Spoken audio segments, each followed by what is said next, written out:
আপনারা কি খেয়াল করেছেন ৫ টাকার নোটে বাংলাদেশের এক ঐতিহাসিক মসজিদের ছবি মুদ্রিত রয়েছে? বাংলাদেশে সুলতানি আমলের মুসলিম স্থাপত্যের যত নিদর্শন আছে তার মধ্যে এটি একটি। হ্যাঁ, বলা হচ্ছে কুসুম্বা মসজিদের কথা। ৪৫০ বছরেরও বেশি সময় ধরে ঐতিহ্য ধারণ করে দাঁড়িয়ে আছে মসজিদটি। নওগাঁ জেলা শহর থেকে ৩৫ কিলোমিটার দূরে মান্দা উপজেলার কুসুম্বা ইউনিয়নের কুসুম্বা গ্রামে অবস্থিত কুসুম্বা মসজিদ। রাজশাহী মহাসড়কের মান্দা ব্রিজের পশ্চিম দিকে ৪০০ মিটার উত্তরে কুসুম্বা মসজিদটির অবস্থান। জানা যায় কুসুম্বা মসজিদ সবর খান বা সোলায়মান নামে ধর্মান্তরিত এক মুসলমান মসজিদটি নির্মাণ করেন। মসজিদের মূল প্রবেশপথে শিলালিপি থেকে প্রমাণিত হয় এই মসজিদটি ৯৬৬ হিজরি বা ১৫৫৮ খ্রিস্টাব্দে তৈরি। শের শাহের বংশধর আফগান সুলতান প্রথম গিয়াস উদ্দিন বাহাদুরের শাসনামলে নির্মিত। সুলতান আলাউদ্দিন হোসেন শাহের আমলে তার মন্ত্রী বা প্রশাসনিক কর্মকর্তা রামন দল ৯০৪ হিজরি বা ১৪৯৮ খ্রিস্টাব্দে মসজিদের ভিত্তি স্থাপন করেন।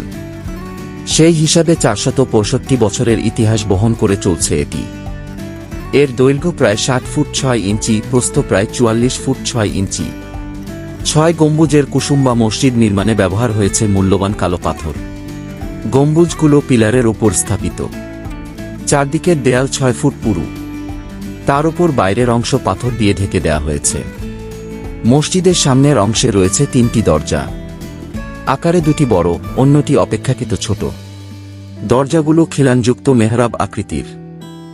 দর্শনার্থীরা জানায় মসজিদটিতে ৫ ওয়াক্ত নামাজ আদায় করতে আসেন দূরদূরান্ত থেকে ধর্মপ্রাণ মুসল্লিরা। এছাড়া রাজশাহী, ব্রাহ্মণবাড়িয়া, চাঁপাইনবাবগঞ্জ সহ দেশের বিভিন্ন জেলা থেকে আসেন দর্শনার্থীরা। তারা বলেন যে এত সুন্দর দৃষ্টিনন্দন ও অপরূপ মসজিদ তারা কখনো দেখেননি। আগে যা দেখেছিলাম তার থেকে এখন আরও বেশি সুন্দর মসজিদটি। বারবার আকৃষ্ট করায় আবারও এসেছেন। এখন জানাবো কিভাবে যাবেন কুসুম্বা মসজিদ। রাজধানী ঢাকা থেকে প্রথমে রাজশাহী যেতে হবে। রাজশাহীর ওপর দিয়ে ছাড়া এখানে যাওয়া সম্ভব নয়। এরপর রাজশাহী মহানগরের গোরহাঙ্গা রেলগেট বাস স্টপেজ থেকে নওগাঁর বাসে উঠে মান্দার ফেরিঘাটের আগে কুসুম্বা মোড়ে নামতে হবে।